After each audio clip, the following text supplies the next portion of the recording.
Cuidado com o fermento dos fariseus e o fermento de Herodes. Essa talvez seja a afirmação mais forte que Jesus faz no capítulo 8 do Evangelho de Marcos, do versículo 13 ao versículo 21. E é sobre essa afirmação que está construída os ensinamentos da nossa aula de hoje. A gente precisa lembrar que o milagre, ele tem um objetivo específico na nossa vida. Os milagres que Deus faz porque Ele quer nos treinar para que nós possamos ver e viver a vida de uma forma diferente. Para ficar bem simples a nossa compreensão, a gente pode entender que o milagre é como se fosse uma escola. E nessa vivência de aprendizado, nós saímos diferentes, saímos pessoas melhores depois que cruzamos com o poder do Senhor. Só que, assim como em uma escola tradicional, em que muitas pessoas vão, mas nem todo mundo aprende, muitas pessoas experimentam, testemunham ou até ouvem falar do milagre feito por Jesus, mas nem todo mundo consegue aprender o ensinamento que esse milagre transmite. No texto bíblico, que é onde está a base da nossa aula de hoje, Jesus e seus discípulos estão atravessando de barco para a cidade de Betsaida. Durante a viagem, os discípulos começam a conversar entre si, talvez até a reclamar ou a questionar um ao outro, pelo fato de eles não terem levado pão para a viagem. A partir do momento que Jesus percebe essa discussão entre eles, Jesus começa a conversar com eles, repreendê-los e transmitir seus ensinamentos. O interessante é que, alguns versículos antes deles entrarem no barco para a viagem, esses mesmos discípulos tinham visto Jesus multiplicar pela segunda vez pães para poder saciar uma multidão que estava faminta. Não é interessante os discípulos, tão próximos do Mestre, terem visto ele multiplicar pão e no meio do caminho esses mesmos discípulos começarem a reclamar entre si que nenhum deles tinha levado pão para a viagem, sendo que ao lado deles estava o homem que poderia dar pão para eles comerem? Isso mostra que esses discípulos participaram do milagre, mas não conseguiram aprender o ensinamento que aquele milagre estava transmitindo. É por isso que Jesus fala a respeito do fermento. E Jesus alerta que eles têm que tomar cuidado com isso. E o Mestre fala do fermento porque o fermento é um elemento químico que, quando ele é adicionado a alguma substância, ele tem a capacidade de transformar aquela substância. Se eu adiciono fermento na massa, a massa cresce. Se eu adiciono fermento em algum outro composto, esse composto é transformado. Se eu adiciono fermento no suco de maçã, o suco de maçã é transformado. Então Jesus utiliza metaforicamente o fermento para dizer o seguinte: cuidado com aquilo que transforma a sua forma de ver a vida e de viver a vida. Só que Jesus não apenas fala de fermento. Jesus vai falar do fermento dos fariseus e o fermento de Herodes. Ele diz isso, e quando ele cita esses dois exemplos muito específicos, ele está querendo dizer o seguinte para os discípulos: que aquilo que vinha de Herodes, ou aquilo que vinha dos fariseus e que fazia a mente deles ser transformada, isso os atrapalharia de ver o reino de Deus se manifestar e até mesmo de participar da ação desse reino. Mas por que será que o Mestre decide falar de Herodes e decide falar de fariseus? Jesus fala de Herodes porque Herodes era o governador da cidade da época. Ele era um regente político. E por ser um governador e por ter o poder da política ao seu lado, Herodes representa o estilo de vida em que as pessoas não buscam o auxílio de Deus ou não buscam a direção de Deus para resolver seus problemas, mas decidem utilizar os recursos que ela tem, sejam recursos financeiros, seja o recurso da força, ou seja, o recurso até mesmo do prestígio, da fama, qualquer recurso que for, para conseguir aquilo que quer e fugir de conseguir as coisas a partir da direção de Deus. Herodes representa como que a gente pode dizer, um ateísmo prático. Ou seja, na teoria eu acredito no Senhor, mas na prática, no meu dia a dia, naquilo que eu estou fazendo, ou diante dos grandes desafios, Herodes mostrava que ele utilizava da força e do poder dele para conquistar as coisas. E quem tem o fermento de Herodes em sua vida, faz o mesmo. Diante dos grandes desafios da vida, acaba buscando e alcançando as coisas à sua própria maneira. Pessoas assim, dominadas pelo fermento de Herodes, pela maneira de pensar e de enxergar a vida como Herodes, como diz o autor Bill Johnson, são pessoas que professam a fé em Deus, mas vivem como quem não professa. Ou seja, não pensam em pedir conselhos a Deus através de sua palavra e nem de convidar a Deus para participar desses momentos difíceis.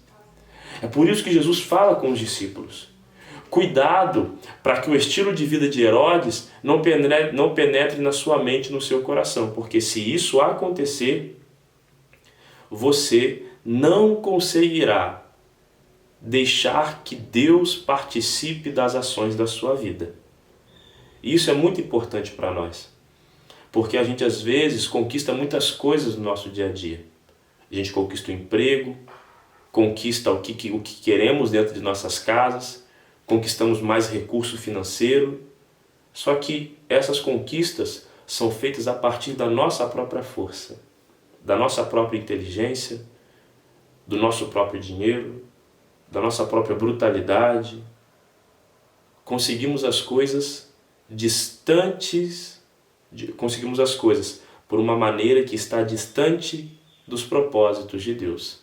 E a gente às vezes se gloria por isso, bate palma por isso, se sente feliz com isso, quando na realidade aquilo que estamos conquistando não agrada ao Senhor, porque estamos conquistando a partir de um estilo de vida que Jesus já repreendeu por meio da sua palavra no texto do Evangelho de Marcos. Só que Jesus não se limita apenas a falar de Herodes. Jesus também cita o fermento dos fariseus, ou seja, o estilo de vida dos fariseus. Aqueles ensinamentos que transformavam a vida dos discípulos. E ao falar dos fariseus, Jesus está querendo trazer a menção àquelas pessoas religiosas que abraçam a Deus na teoria, mas na prática não vive nem perto aquilo que tanto prega ou tanto fala na teoria.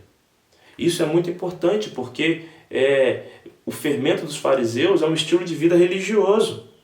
É apenas um estilo de vida marcado pelo conhecimento da doutrina, pelo conhecimento da palavra, mas pouca experiência com Deus. Quem vive baseado no fermento dos fariseus é aquele tipo de pessoa que não tolera mudanças em sua estrutura religiosa. Se tem uma mudança na igreja, a pessoa já não tolera, reclama, acha que as coisas não podem passar por mudança. São pessoas que ficam presas a uma história, presas a um passado, presas a uma teoria e não se abrem para a renovação que Deus está fazendo. Não se abrem para aprender o que o milagre está ensinando. Não se abrem para vivenciar a novidade do Espírito e a novidade daquilo que Deus está fazendo. Como eu quero ler um trecho aqui para você do livro do Bill Johnson que diz assim, os fariseus têm um senso arrogante de entendimento para explicar o problema. No entanto, esses fariseus são impotentes para dar a solução e difamam qualquer um que queira fazer isso. Enquanto no estilo de vida baseado no fermento de Herodes, a gente conquista as coisas à nossa própria força, no fermento dos fariseus, a gente não permite que as outras pessoas tragam o novo de Deus para perto de nós ou para dentro da nossa vida. Por isso que Jesus alerta claramente os discípulos a respeito disso. Porque Jesus, através de seus milagres, vem trazer uma dinâmica nova para nós a cada dia. E se não nos abrirmos para essa dinâmica, ficaremos com a nossa mente presa constantemente ao passado e não poderemos acompanhar o avanço que o reino está causando diante de nós. Quando nós nos abrimos para o novo de Deus, para a realidade que Deus está fazendo, diante dos problemas, os problemas se abrem para que nós vivamos os propósitos do Senhor. E é interessante uma coisa que eu esqueci de falar, mas é legal dizer agora, que é o seguinte: o fermento, quando colocado dentro da massa, por exemplo, ele é um composto químico que é acionado pelo fogo, ele é ativado pelo calor, não é verdade? E nós, nos grandes momentos de dificuldade da nossa vida, nós seremos ativados aí. É aí que nós veremos que tipo de fermento que está na nossa mente. É diante dos problemas financeiros, diante das crises conjugais, diante dos problemas com os filhos, diante dos problemas dos nossos relacionamentos, das nossas amizades, diante de uma perda de emprego, ou diante de um problema emocional, ou da briga com o vizinho. São essas situações que irão nos mostrar qual realmente é o fermento, ou qual é o estilo de vida, qual é o ensinamento que estamos carregando e que tem guiado a nossa vida. Se é o fermento de Herodes, o fermento dos fariseus, infelizmente estaremos distantes dos propósitos de Deus. Mas se abandonarmos isso, poderemos viver aquilo que Jesus transmite com seu ensinamento, ou seja, o estilo de vida transmitido por Jesus é o fermento do reino de Deus. Que quando esse composto, esse elemento é adicionado na nossa vida, ele também transforma a nossa vida por completo. Quando Jesus opera milagres e a gente deixa que esses milagres nos ensinem, a gente automaticamente começa a ter uma postura diferente. Porque você e eu podemos testemunhar muitas coisas, ter a mente mais voltada ao possível para Deus. A gente pode participar de um culto, sermos abençoadas pela palavra, sentir aquele calor do Espírito, termos uma experiência com Deus relevante, que nos transforma, que nos muda.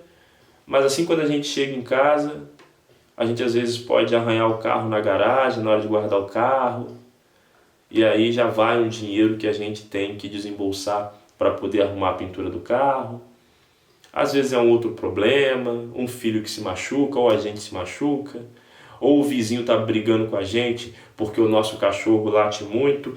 Esses vários elementos irão nos colocar esses vários elementos irão nos colocar em prova, e aí nós evidenciaremos que tipo de fermento está em nós.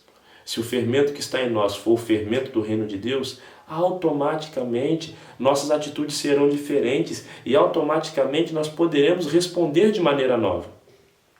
Por isso é necessária a renovação da nossa mente. Enquanto não renovarmos a nossa mente e abandonarmos por completo os estilos de vida, os ensinamentos que vinham nos moldando, não experimentaremos o fermento do reino de Deus. E o que Deus espera de nós? É que nós vivamos os milagres do Senhor e a partir daquilo que o milagre nos ensinar, nós possamos ter novas atitudes na nossa vida. Então eu quero dar 2 dicas para você. Primeiro, estude os milagres de Jesus, mergulhe na palavra, veja aquilo que Jesus fez, veja aquilo que o Senhor realizou em seu ministério aqui na terra. Mas não se limite apenas ao que já aconteceu. Eu te desafio a clamar ao Senhor, a viver em oração, a pedir novas experiências com Deus, para que o Senhor possa te ensinar novas coisas a partir disso. Que Deus abençoe você poderosamente, que nessa semana você viva um tempo de oração e viva os milagres do Senhor. E eu te convido a você a compartilhar comigo, seja por comentários, mensagem no WhatsApp ou mensagem nas redes sociais da igreja, a compartilhar comigo aquilo que você tem aprendido e vivido no Senhor.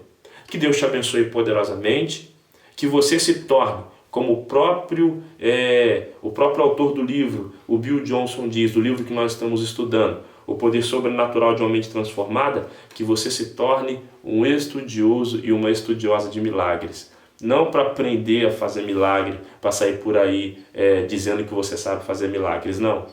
Mas para que você absorva todos os ensinamentos que o milagre do Senhor pode transmitir para a sua vida.